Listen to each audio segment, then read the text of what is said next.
Hey everybody, welcome to the Song Revolution podcast, brought to you by Nashville Christian Songwriters. Nashville Christian Songwriters exists to empower Christian songwriters worldwide. I'm John Chisum, and this podcast exists to bring you valuable songwriting insights, inspiration, interviews, and just all around good fun with some of the greatest songwriters, producers, arrangers, artists, and creatives, and beyond.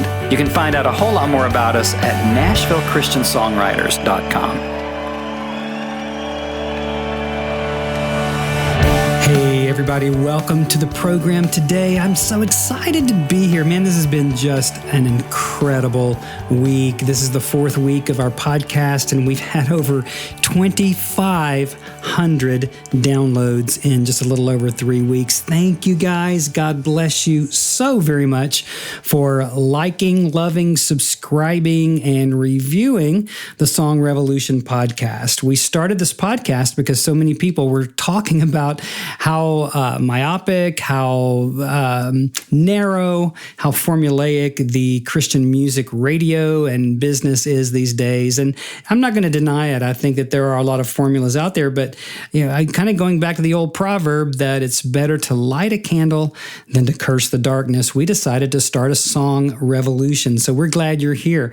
This podcast is all about equipping you, inspiring you, and giving you just an insight, a lot of insights rather, into industry personnel, artists, wonderful artists, up-and-coming artists, established artists, songwriters, just the whole creative process that happens in the song biz. So I'm glad you're here. You could be a lot of other places today, but you are right here with me. So thank you for that, and God bless you guys. Thanks for listening. So as we get started today, I wanted to talk with you about unlocking hidden creativity in your lives. I know that this is a very important theme to all artists, but especially to us Christian songwriters, and especially when it feels like in our Christian world, we wind up being kind of boiled down to 4 or 5 different topics. If you look at worship songs, for instance, we talk incessantly about the presence of God, and we love the presence of God, and we want the presence of God, and I'm all over the presence of God, but how many ways are we going to write that? And so we wind up struggling to find fresh ways to express time-valued, time-honored, time-proven truths, the gospel, the love of Jesus, the power of the Holy Spirit, the power of God's presence. And so we're constantly striving as creative people to come up with fresh ways to talk about some of these things that we've been talking about for a long time. I know that if you go back and look at every popular song over the last 50, 60 years in the secular or general marketplace, the most successful songs and the vast number of songs are all about love, right? So that's kind of the way it is in our genre, is we talk about the cross, we talk about the blood of Jesus, we talk about the presence of God in our worship songs, we talk about being broken and being healed, and we wind up on a lot of the well-traveled phrases that wind up kind of tanking our songs anymore. And young and aspiring songwriters wind up writing the same song just kind of over and over and over again. I don't know if you felt like that, where you write a phrase, you type it into your word processor or your iPad or your phone, you sing it into your phone or whatever, and then you look back at it and you're like, wait a minute, I think I wrote that same song last week. So it's very difficult to find fresh ways. So how can you do it? Does it really boil down to just coming up with something out of nothing? Is there a system? Are there ways? I don't even believe in tips, tricks, and hacks. It's even hard to say. I don't even like that. But if there were some tips, if there were some things that would help us to go deeper into that well of creativity, what would they be? And I want to talk about some of those today. I mean, creativity really is kind of like a well, and many people have felt like their well has run dry, and they wonder, will there ever be any water in that thing again? And I'm just here to say, yes, absolutely. I don't even believe in writer's block. I think writer's block is just a symptom of laziness. I think it's a symptom of just not being resourceful. If we're going to be great songwriters, people, we're going to have to be resourceful. We're going to have to be researching. We're going to have to be really at least skimming a bunch of stuff to get a lot of ideas, magazines and books and music and movies and podcasts and all kinds of places where we wind up feeding the inner man, feeding our soul. But I'm kind of jumping ahead of myself, so I'm going to stop there. But, creativity is just one of the most important topics for creative people. And unfortunately, I think it is neglected. I think we wind up neglecting the very things that will bring us songwriting success. So we're going to try to unpack that over the next 20 minutes or so and maybe help you a little bit today, maybe jumpstart some creativity and help you dig down in that well and tap a rich vein of living water again to fuel your own songwriting and your sense of creativity, that sense of joy, that sense of just once again being inspired. I love that word inspired because what it really means is inspirited. To be inspired is to be inspirited. Different things can inspire us in different ways, but for me, it really means that we have become filled once again with the living water of the Holy Spirit. So that's what this show is all about today. I don't know about you, but there have been plenty of times that I've sat down to try to write and I just didn't have anything. I was just kind of empty, would start strumming through some of the same old chords on my guitar, sit down at the piano, play the old A minor, G, F, pattern or C, D minor, C over E to the F. And it's like, oh goodness, is there not anything other than this? And the only thing I walked away with from those writing sessions was just a little bit of frustration. And the problem with that is that once you have one of those, you carry the memory of that into the next time that you sit down to write. I mean, it's almost like if you have an argument with someone, sometimes, or something that someone tends to say to you winds up, setting you off. The next time you see that person, that's kind of the first thing you feel, whether you think it or not. And it's kind of the same way with our writing sessions. If we have a zero productive kind of writing session, whether it's with another person or ourselves, then we just totally wind up carrying that into the next session. Whether we mean to or not, we kind of bring that with us as kind of an expectation, maybe at a subconscious level, but we bring that to our next writing session. And the thing is, it can compound on us to where if we have a second fruitless session, then that's like adding fuel to the fire. It causes that subconscious kind of resistance to begin to form to the point where the third time we go into writing alone or with someone, we wind up almost self-sabotaging ourselves because we have this residual resistance, this fear going on inside of us that can really tank our creativity. And so if you have one or two or three or four of those, what I found in working with writers over these years is that eventually people just shut down. So I don't know if that's you, but I just want to tell you, we call that writer's block, okay? And in fact, I'm talking with a client right now who hasn't written anything in a long time, and it's a really deep emotional struggle. It's almost like chronic pain.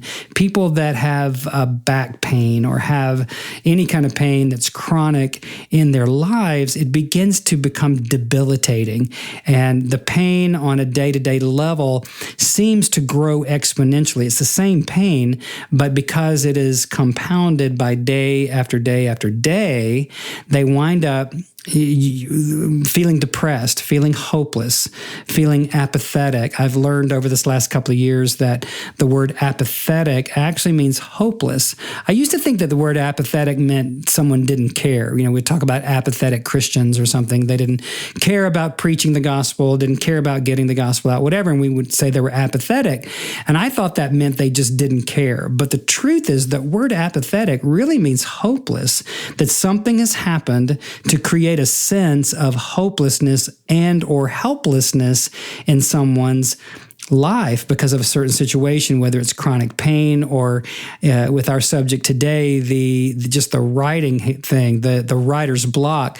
The whole point of or the whole idea, rather, of having a fruitless session. You didn't come out with anything, or it was just rehash, and so you wind up getting discouraged, and it happens again and again and again to the point where you just shut down in apathy. You shut down, and that's just, it doesn't have to be that way, but that has happened maybe to a lot of people even listening to me here today. And I have a testimony about that, guys. I mean, I shut down for about 9 years, and I went almost a decade, and here I am, a professional songwriter with somewhere around 400 songs written and recorded, songs that have impacted the nations, big publisher at Integrity with the Gaithers prior to that and all that. And here I didn't even write for 9 years.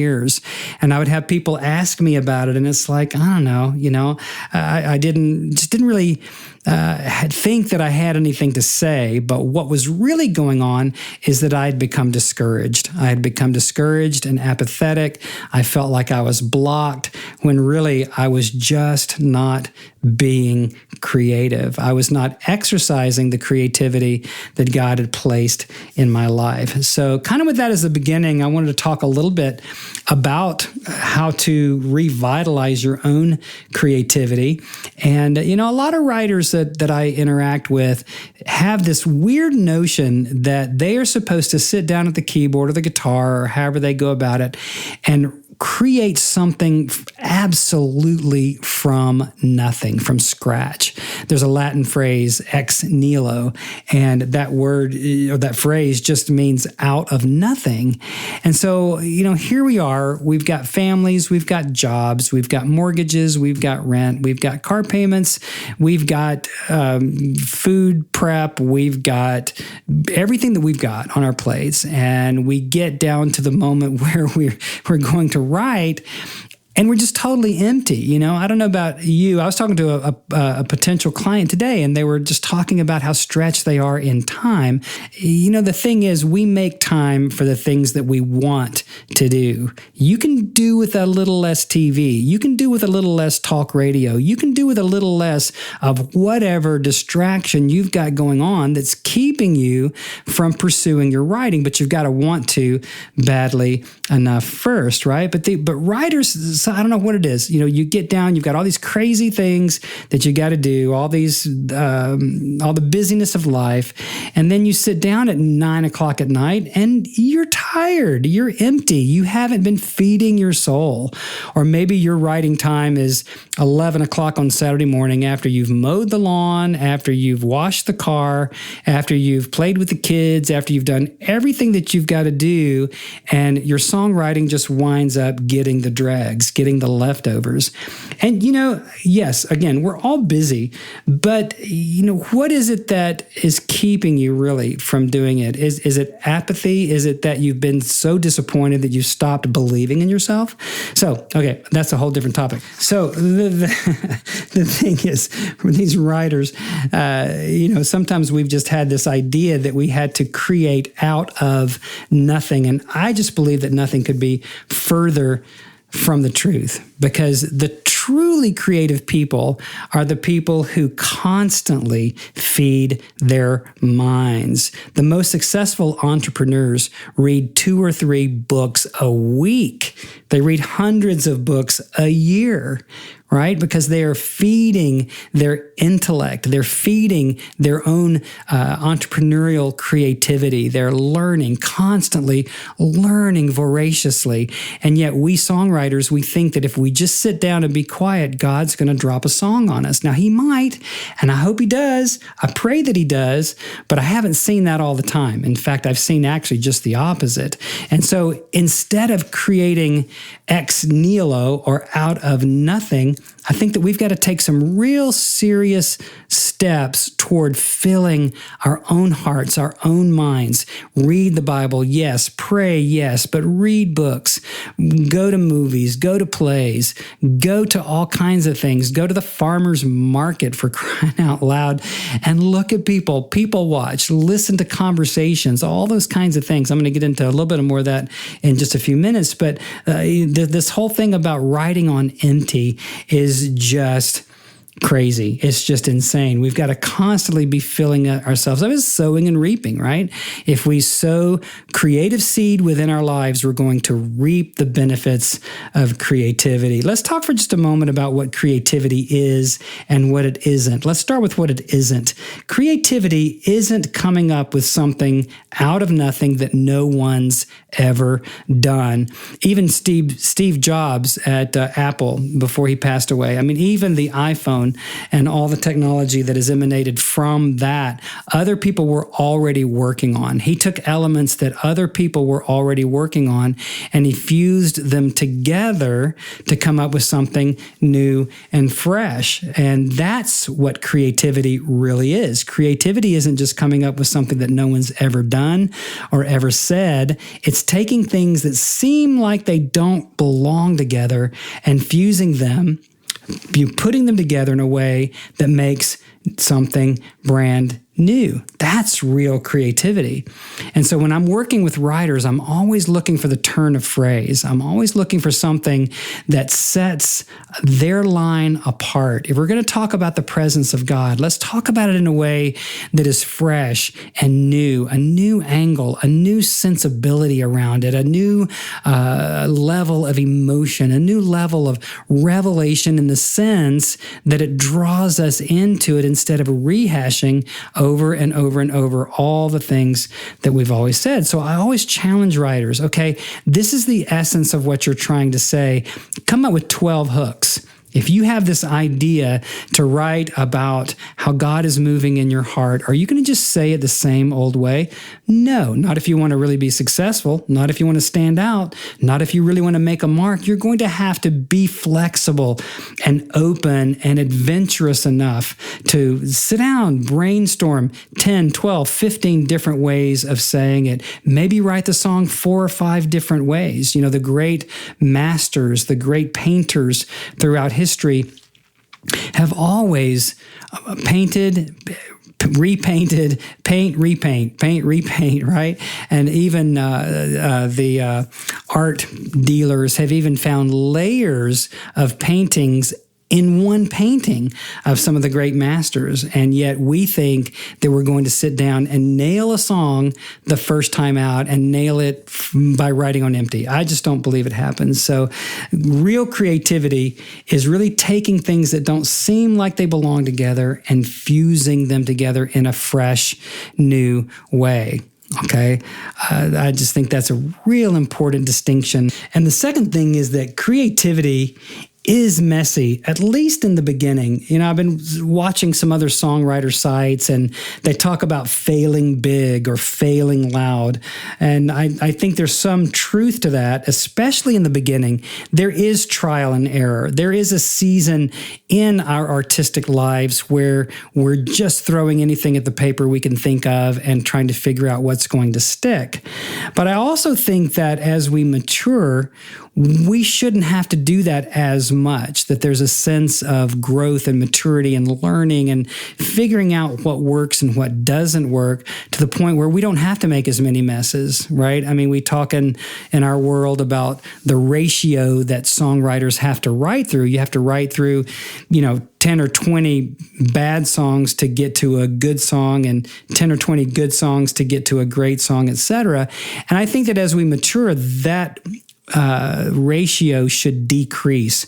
We shouldn't be writing 10, 20, 30 bad songs. We should be writing, maybe we write through 1 or 2 or 3 that we're kind of figuring out what it is we're really trying to say, and then we get to that really, really good one, et cetera, to where the ratio just really, really shifts into a positive mode for us. It really takes the discipline of adding to your craft, adding to your understanding, maturing in what it means to be a songwriter, actually learning the craft. One of the things that we say is to learn your craft, live your call. And that's what we're all about here at Nashville Christian Songwriters, is to empower you to do that. And that kind of brings me to the next thing, which is creativity. It's a habit. Creativity is something that you are habituating in your life. It's a skill. It's a mindset and a discipline. Now, there's some nuances between all of those things, and we could break those down and talk about them a little bit.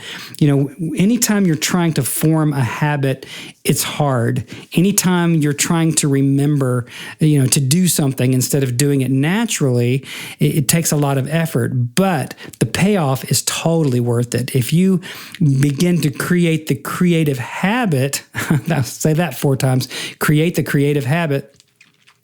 Create the creative habit of creativity. I don't know. But anyway, the more that you are aware, you raise your consciousness to the point of habituating creativity in your life, the payoffs are just astronomical. And so you develop skills around that habit, and eventually it just becomes a mindset. It started off as discipline, it started off as habit, and you had to develop skills, but eventually it becomes just kind of an unconscious mindset. It's just your mindset. I've met some people who in my life that I love very dearly, and they are just creative people. Whatever they do, it's going to be with a creative flair. Whether they cook, whether they decorate, whether they write songs, whether they create albums, whatever it is that they're doing, they approach all of life with a creative mindset. And I've really worked hard to have that rub off on me. My wife says that I can do more with 1 bag of carrots than anybody, in the kitchen, because I try to think about how many different ways can I cut up those carrots? How many different ways can I saute, bake, roast, whatever it is, those carrots? How can I season them differently so that they taste fresh or new? And she can't believe that when we have dinner company over, that I will serve them things that I've never cooked before. She's like, you can't serve them that. And I'm like, well, yeah, I can. It's going to be great. So I'm adventurous. I'm a risk taker when it comes to that kind of thing. But the whole point of that discussion is that you've got to keep your radar up. When you develop the mindset of creativity, it's like having that radar. Have you seen those boats on the ocean that have that, or wherever they are, those radars that just spin around and around and around, and they're all constantly picking up signals? That's what creativity, the habit of creativity is. It's keeping your radar up all the time. And that's what great writers do. They're always listening for hooks. They're always looking as they read words in books or the newspaper or magazines or online. They're always looking for that unique turn of phrase. How many songs have been written out of sermons? How many songs have been written out of book titles? How many songs have been written that just, came up in conversation? That's how songwriters, real professional songwriters, do it. They never stop writing. They never stop listening. That radar is constantly spinning to the point where they're picking up on the best, and then they make note of them. They write them down. They put them in their phone. They put them in their journal, and then they come back to them when it's time to write. And they're never empty. They never face writer's block, because they always have a deep well, a deep resource to keep going back to time and time again. I remember years ago when I worked at Star Song Media, and one of the greats in the Christian music industry, Stan Mosier, was my boss at the time. And Stan, at 35 years old, was the president of Word Records, signed Amy Grant, Michael W., all the different people back in the day. And at Star Song, Stan was my boss, and there was some kind of conference that I wanted to go to, some kind of seminar. And I went into his office one day to ask him if he would give me the budget, if he would allow me to spend some of the money in my department to go to a conference or a seminar. And he looked at me funny after I made my pitch, and he looked up at me and he said, "Chisum, there's a seminar going on around you every day." And you know what? I really took that to heart. I don't remember if I got to go to the seminar or not. I probably found a way. But anyway, that truth has always stood out to me, that there's always a seminar going on around us, every one of us, every single day. There are song hooks dropping like nuggets of gold at your feet every single day. But are you listening? Are you hearing them? Is your radar spinning? Is it up? I mean, we can pick up song hooks at the ballpark, at the grocery store, at the barber shop, at the school, wherever it is that we go. We can learn to listen. And that's how real professional songwriters do it. So kind of the wrap up point here is that we can learn to mine hidden creativity. There is hidden creativity happening all around you, but also within you. I really believe that our own personal stories, whether we ever really tell them in detail or not, the faithfulness of God, the lessons that we've learned, all the Romans 8:28 moments that we've experienced, that's the fodder. Those are the things that we can mine successfully. I wrote a post recently for some of my clients, and maybe I'll share it here. Maybe I'll make it available in the show notes here if you want to read that. But it's really all about learning how to redeem your pain. I meet with so many writers who just want to regurgitate the divorce, the abuse, the depression, all of those negative things that have happened in their lives. And they somehow feel that if they could just get somebody to listen to their pain, that they'll be validated in it, or that maybe that will help somebody else. And in this post that I'm going to make available to you guys, what I really seek to show you is that the world has enough pain. No one really wants to hear your pain. And yet, your story is valuable. It's very valuable because it's the story of God in your life. It's Romans 8:28, how God has redeemed all of those things that the enemy meant for evil, and he's turned them to good no matter what. So in this post, I talk about learning to redeem your pain. The point is that we can learn to use the pain. Don't waste the pain, but let's don't just regurgitate it. Let's find ways to bring hope to people, healing to people by turning the phrase, by taking it into a positive spin, taking it into the kind of a hook that's going to really turn people around and bring them to that place of seeing in a fresh new way that God really is a good, good Father, that, he is there all the time. He's with us.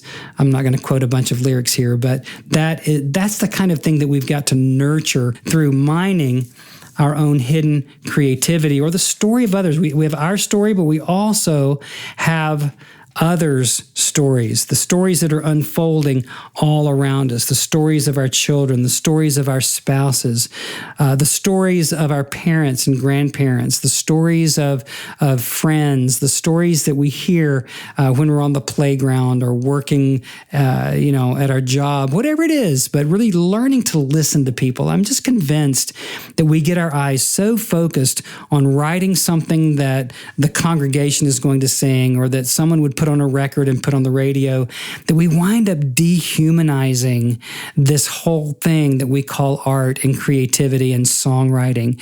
We wind up just becoming cheap imitations of what it really means to be human communicators. Chad Segura, on one of the earlier episodes of this podcast, was talking about going to a Christian university in the last year where they were judging a song contest and whatever, but he said that all the kids, these 18, 19, 20-year-old kids, as they were singing their songs, for him and whoever was judging on the panel, they were all sound-alikes. They were all imitating Lauren Daigle or whoever off the radio, and they were just cloning what they were hearing instead of being original. They weren't delving into the creativity that God put in them. They weren't really resourcing themselves any further than Caleb, and they wound up just being cheap imitations. He said that he walked away brokenhearted, and that breaks my heart too. That breaks my heart for you if you're going to stay stuck in imitation, cheap imitation, just because something's popular on the radio now. God created you. You have your own unique voice. You might not know what it is. You have your own unique story and passion and message. You might not be in touch with it, but living a creative lifestyle, living with a creative mindset, living with this resourceful attitude is the one thing that's going to make your songs stand out from everybody else's. We already have Lauren Daigle. We already have the Torwalds. We already have the song Holy Spirit. We already have the song Good, Good Father and Chris Tomlin and all those things. We don't need another one. We need you. We need you to rise up and join this song revolution by being the most creative mind, creative spirit, creative soul that you can allow God to make you. How far will your faith let Him take you? Well, that's my challenge for today. Live creatively. Mind that hidden creativity within you. Get that radar spinning. Listen for hooks. Listen for the voice of the Holy Spirit to say, okay, that was cool. And write that down. Turn that into your next great song. This is John Chisum for Nashville Christian Songwriters, the Song Revolution podcast, inviting you to join the Song Revolution. I'll see you next time. Thanks for being here today for the Song Revolution podcast from Nashville Christian Songwriters. We exist to empower you and to bring you some of the greatest inspiration, insights, and important people from the Christian music world to help you write your best and to be heard as the songwriter that you were born to be. Be sure to like us on Facebook, follow us over on Twitter and Instagram, and connect with us through our Facebook group called Successful Christian Songwriters. Until next time, I'm John Chisum calling you to a Song Revolution.